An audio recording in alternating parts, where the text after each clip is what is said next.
All right, guys, welcome, welcome. Today we are diving into something I like to call the unspoken shift that happens at adolescence and why so many good, loving parents start feeling like they're suddenly failing.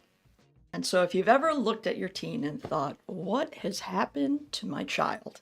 What happened to that connection I used to have? You're not alone, and it's not because you're doing something wrong. It simply is because what is at stake at adolescence is a different phase, and it calls for more. So, we're going to talk about what this shift actually is, how to recognize when you're fighting against it, and how to realign yourself so you don't totally lose connection, even when your teen is pushing you away. So, if you've ever had that moment of what is happening to my kid, drop in the chat or in the comments a thinking emoji. And if this already feels like something that you're needing to hear, please hit that like button and share. And if it's in the first 7 days, hit hype, because that is the way YouTube knows that this is the kind of content more parents are wanting to see. So, let me start with this. A mom I worked with used to have wonderful heart-to-heart relationship with her daughter. They used to talk all the time. Every time there was something new in the friend group, every time there was a difficulty in school, they'd talk. They'd talk through feelings. They'd plan solutions. It all worked great until her daughter turned 10, 12, and then all of a sudden it just wasn't working anymore. And every talk was becoming an argument. And the same loving approach that used to work was leading her daughter to shut down more and more. And nothing changed about the mother's love. Nothing changed about what she was doing, but everything changed about what that love needed to look like for her daughter. And this is often the case, that the love language for our children changes at the point of adolescence. And so let's look at what actually changes when they become teens. So let's unpack it. One of the first things that changes is that when kids are little, they depend on us tremendously. They borrow our nervous system. They need our regulation to be able to find theirs. And so we were the ones who set the anchor to guide, to comfort, to contain. But adolescence is about learning to hold regulation internally. Adolescence is also the time when our teens really start to begin to make meaning on their own. And the ways that we used to like to talk our kids through, they might not be so eager to jump on board because they may honestly not see it the same way. Adolescence is about helping them manage, it's moving from managing their behaviors to modeling steadiness. So, a parent used to tell me, you know what, my calm used to actually settle my son down. And it got to the point, though, where if she stayed calm, it actually agitated her son. And he would just roll his eyes and walk off. And that's not failure. That is actually developmental friction. And it is a good indication that it is time for a shift because your teen's meaning making process has started and they are no longer depending on you. It is an interdependence that you're creating, and what they lean on is much more indirect than it is direct. The second thing that changes is that we go from compliance to collaboration. There was a time when they were younger where compliance equaled safety. Their ability to obey us equaled our ability to keep them safe from danger.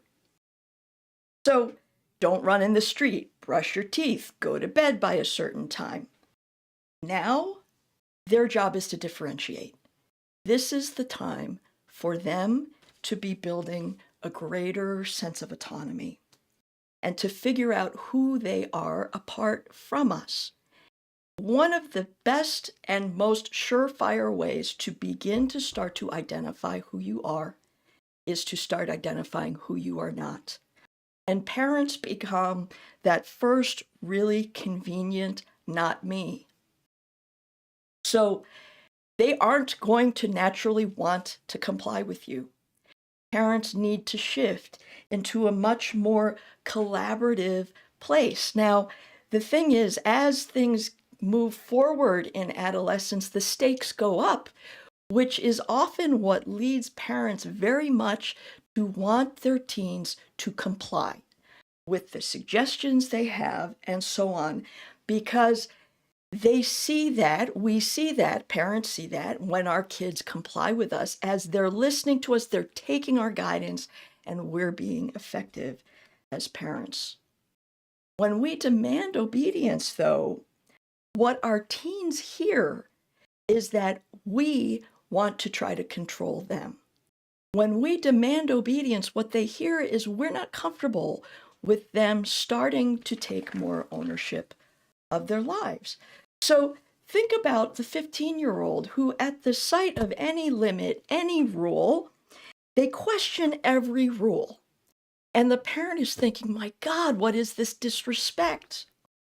If you can understand this developmental shift, that they are moving more towards their identity development and sense of autonomy, you will understand that the pushing up comes with the territory. It's part of how they exercise their sense of self. They're testing where your rules end and where they begin. So this is the work of identity, and we need to be helping them support their sense of autonomy. The next shift that we have to make is from protection to preparation. When your child was small, you protected them from all kinds of danger, but now your role is to prepare them to navigate danger on their own. You can't bubble wrap a teen into adulthood. You can't make through obedience a teen move into maturation. The goal is not to keep them from falling. It's to help them build resilience, mastery, and self-efficacy so that we can walk with them and help them. And in those times when they fall, help them with recovering. So many times we can get so hell-bent on needing the perfect outcome that we end up conveying to our teens an anxiety about things being less than perfect. That leads them to be anxious about things being less than perfect. And what we are needing teens to do more and more of as they get older is to get comfortable making choices, which means getting more comfortable in their skin and with the possibility that they'll make mistakes, and that mistakes are just a process of learning and part of that recovery. I had a dad who would micromanage his son's homework every night, and he would say to me, I just want him to succeed. But what would happen is that because the father was taking so much ownership of the homework, his son's investment in the homework went down because he knew his dad was going to stay on top of it anyways. And so every time his dad tried to get involved, either the son would become very passive or he would get really angry and say, I don't know why you're trying to take control of this. It's like you don't trust me. So put a check in the chat or in the comments if you're watching this as a rerun, if you've noticed that your teen resists the things that used to motivate them. Comment down below if you noticed that they now resist the things that you used to suggest. And if this is resonating, please hit that like button, because that's how YouTube knows to help get this to more parents. All right, so what happens if we don't make that shift? When parents keep doing too much, reminding, rescuing, and over-explaining, it tends to lead to a dysfunctional kind of loop, where the parent overfunctions on behalf of the teen. The teen, in their moment of autonomy and differentiation, tunes out or gets defensive.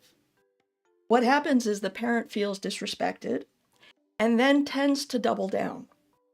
And in the face of this doubling down, the teen, again, is either engaging in behavior that the parent sees as disrespectful or as passive. And again, it leads to more overfunctioning. And so the cycle helps it sort of feeds itself. And underneath the loop is a message to teens, fundamentally, that we don't believe you can handle it. Hence our micromanaging. So think about a son, or think about a mom who texts her son 5, 6, 7 times about a missing assignment. And finally, he replies, "Stop, stop." And she interprets it as attitude. What's really happening is he's drowning in his own sense of overwhelm and just needs her to back off long enough for him to make some decisions. Oftentimes, our teens just need the space within which to then exercise their choice. The opposite of this is underfunctioning. Parents who just emotionally check out. And they say, in the name of giving them space, they just totally withdraw. And what ends up happening is the teen experiences this as us not caring enough to show up. And so when parents do this, they tend to do it to avoid conflict.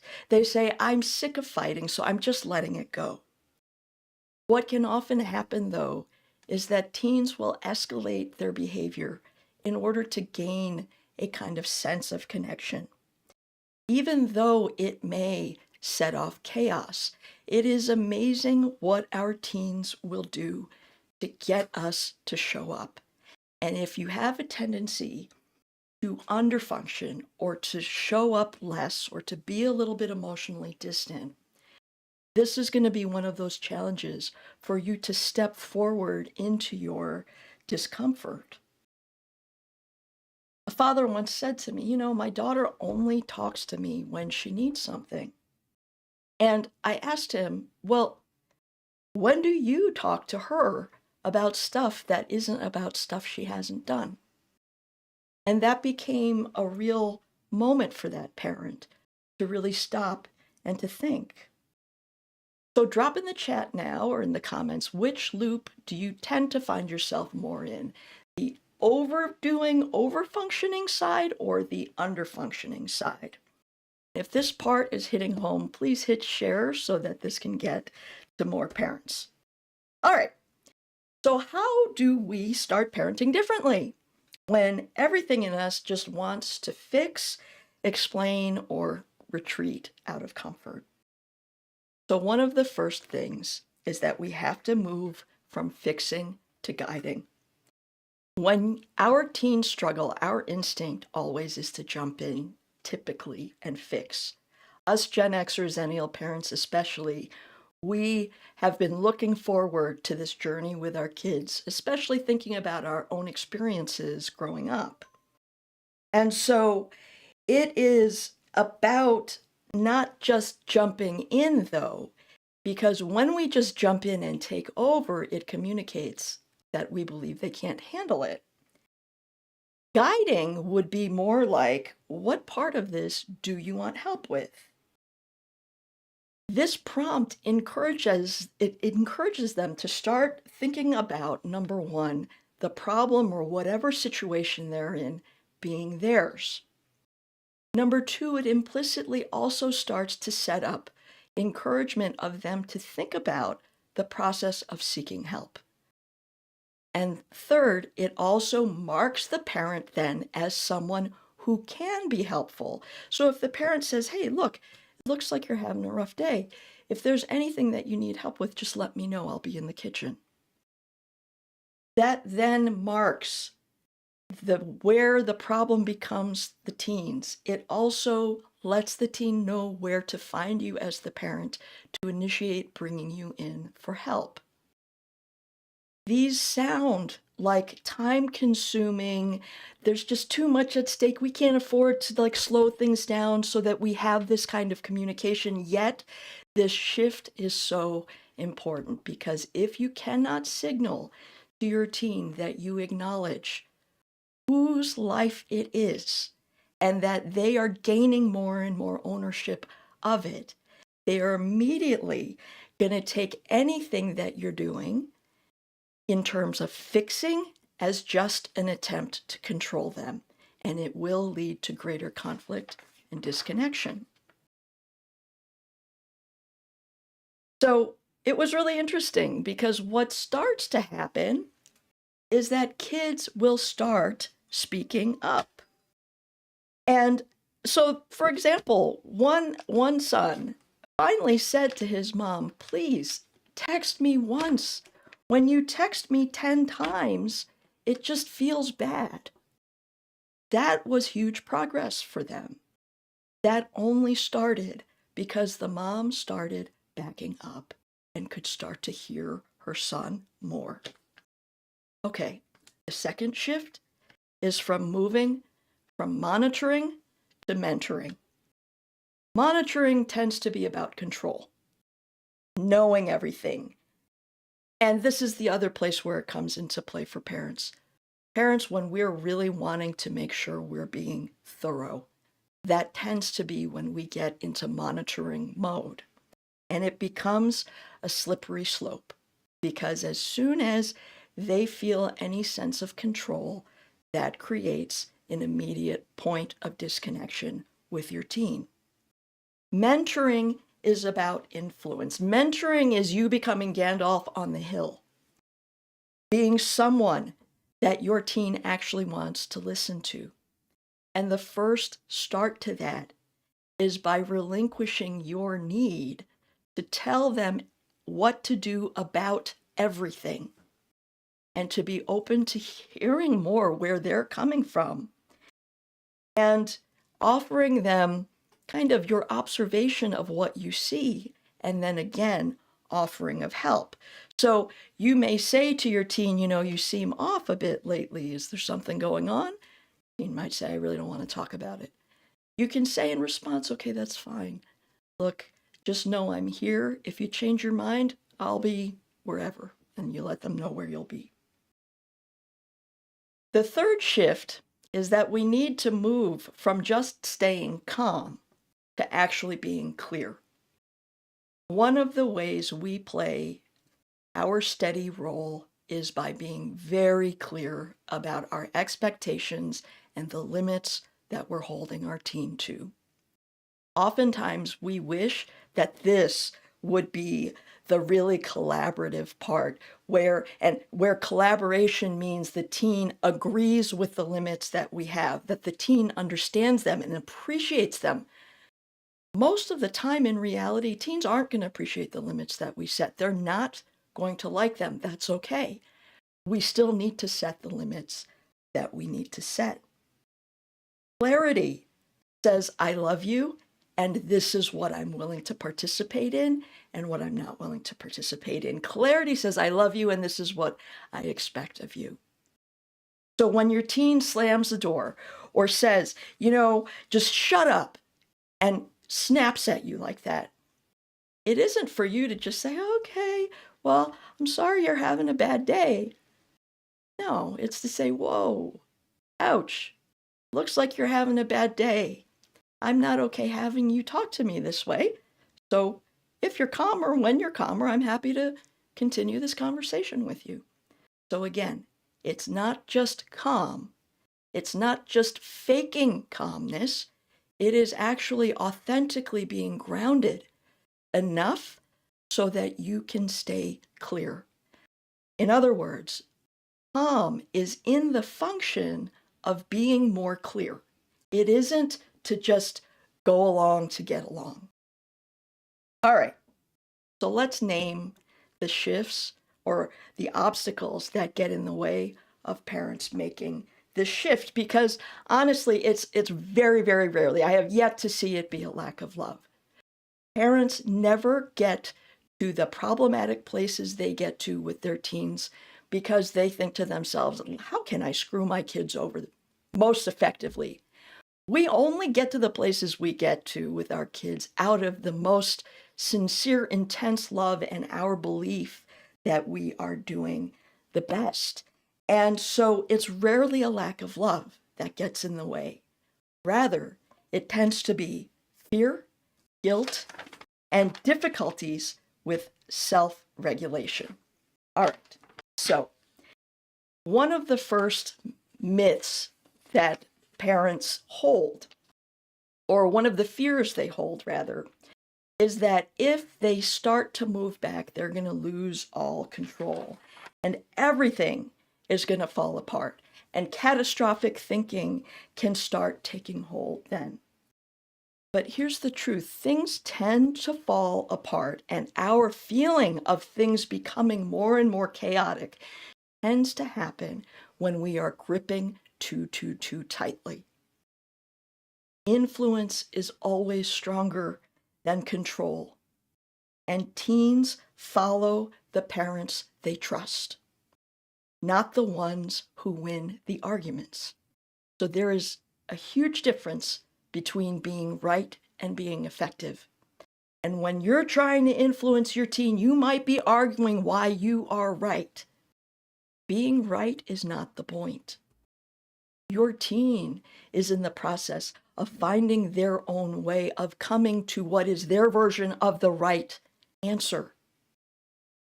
We do better when we influence their path to that answer, not the specific answer. So influence, always stronger than control. The second obstacle tends to be guilt and then resulting overcompensation. Most of us parents of teens, we're not in ideal situations. Most of us are also dealing with helping aging parents, raising other children in the house, having work demands. And in all of these things, when things are less than ideal, or there are other circumstances such as marital discord, divorce, trauma, there can be a tendency then on the part of the parent to overcompensate and to overgive and to overcontrol. This can also happen when teens have struggled or are struggling with mental health issues, because there is such a need for parents to step up a little bit more. And so here's something to keep in mind, is that it is always an ongoing tension between overdoing and underdoing. We're always navigating that, and there's never just one sweet spot. It's a place that we need to be constantly monitoring and assessing for ourselves. So overfunctioning is often a love story told in the language of fear. Bottom line, when you can begin to step back and to let go of a little of control and to not feel like you're trying to make up for stuff that you haven't been able to do, you will be amazed at how much things will actually settle down. Because when you're overcompensating out of guilt, you're coming from your fundamental place as a parent of feeling like you have failed already. So that is just not a good starting point to enter into any kind of attempt at connecting or fostering connection. This is one place where parents need to do a tremendous amount of personal healing.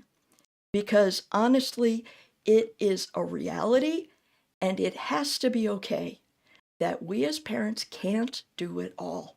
We're going to fall short in some places. And here's the thing, our teens are robust enough. And when that connection is in play, when we fall short, there is still room in the relationship, in this collaborative partnership, for mistakes to happen, for resilience to build, for self-efficacy and mastery to also increase. Now, along with guilt and overcompensation then, is the third obstacle, which is emotion dysregulation, just personally for yourself. It is very hard to bear witness to some of the very challenging lessons that our teens have to learn about relationships, about priorities, about time management, about dreaming and aiming and falling short and getting back on the horse.